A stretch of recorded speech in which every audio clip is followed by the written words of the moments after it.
Hello again and welcome back to another episode of the M3D things I printed this week. So this week was a bit of a learning week, but I did take several of your guys' suggestions for things that I should print down in the comment section below the video, but we'll get to that in just a minute. I did spend some more time with the glow-in-the-dark filament. That's what I sort of wanted to start with. Now if you guys are not aware, on the side I work for another website called xdadevelopers.com where I make videos for them twice a week, and I've helped them grow their YouTube channel over the last few years, and we've passed the 100,000 subscriber mark. When you pass that 100,000 subscriber mark, YouTube sends you a big plaque with a silver button and it's very nice, and I'm not the owner of the channel, so I didn't get that, and I will probably never get to see that, which sucks. And I don't know if my channel will ever actually hit 100,000 subscribers either. We can always keep our fingers crossed on that one. We did just cross the 25,000 subscriber mark, so that's pretty awesome. Thank you guys for subscribing. But just because I was a little bit salty about that and I was kind of curious, I found on Thingiverse a model for a YouTube play button, the little play button that they actually send out, and I printed it in glow-in-the-dark filament. I'd be willing to bet that the real one is probably a little bit larger than this, but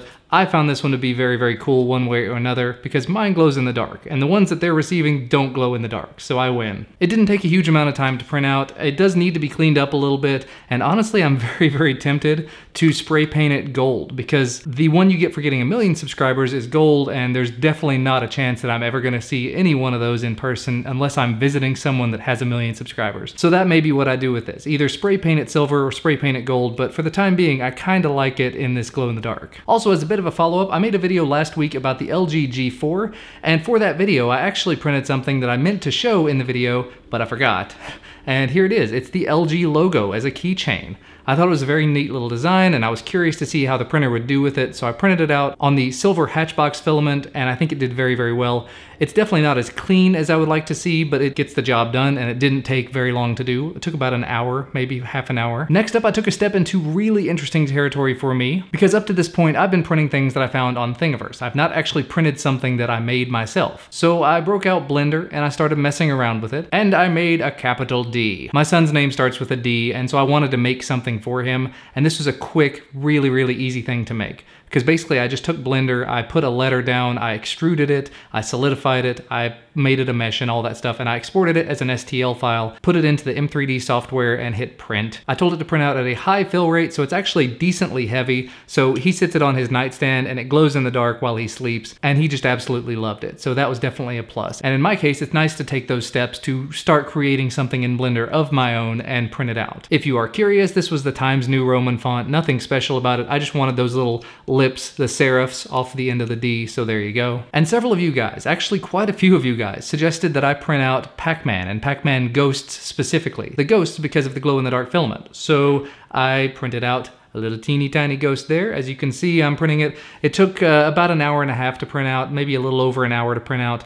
And actually, over the course of the week, I printed out 3 of them. I printed out 1 in glow-in-the-dark and 2 in pink. And I'll tell you why I did 2 in pink. This is an interesting story here. The first one that I did in pink, just did it because I wanted to do it. I wanted to have the sort of before and after. You know, you've got the one that goes around chasing Pac-Man, and then the one once he eats the magic pill. But then when I was over on the M3D forum just a day or 2 ago, someone mentioned that they figured out a way to get Cura to actually work with the M3D. So there was a profile you can download for Cura. I imported that. I imported the ghost, and then you export the G-code. You take it to the spooler for the M3D, and you say add print job. So you manually add the print job from G-code, and it works just fine. I mean, here is one and here is the other. The main difference between the two, the one that came from the G-code has a little bit more backlash to it. So it looks like the automatic backlash correction from the M3D software may not be working with that. I may have to do something in Cura to make it actually work properly. Other than that, I would say it worked pretty well. It just gives me a little bit more flexibility as to what I can actually do with it. So I'm really looking forward to seeing what I can do with G-code, what I can do with Cura, what I can do with slicers and everything without having to be stuck inside of just using the M3D software. And the last 3D printed thing I wanted to show you, you know, I've got all of these little ghosts.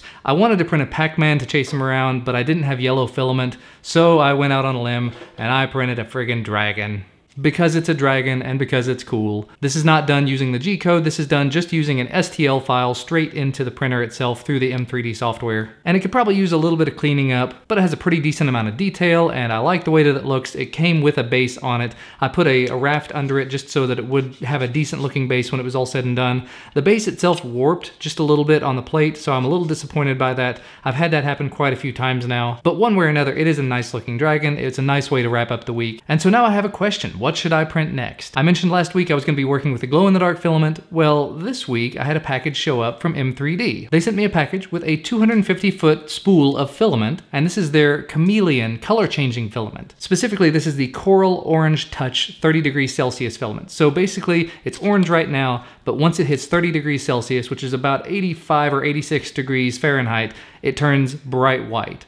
So what sort of things should I do with this filament? What should I do that would be useful as a color changing design? And specifically something that would change color at around 85 degrees Fahrenheit or 30 degrees Celsius. Let me know what you think down in the comment section below. I'm really looking forward to diving into this filament. Maybe I'll do a whole dedicated video related to this next week. And if you're interested in seeing it, I was thinking about doing a video where I take an STL file into Cura, I show you how to load the profile for the M3D, I show you how to generate the G-code from that, how to take it into the M3D spooler and print using that. So let me know if you'd be interested in seeing that as well. But that is going to be about all from me for today. Thank you guys so much for watching. Remember to hit the like button below if you like this video, and subscribe to receive more videos whenever they become available, so maybe someday we'll get a play button of our own. And I will see you next time. Bye guys.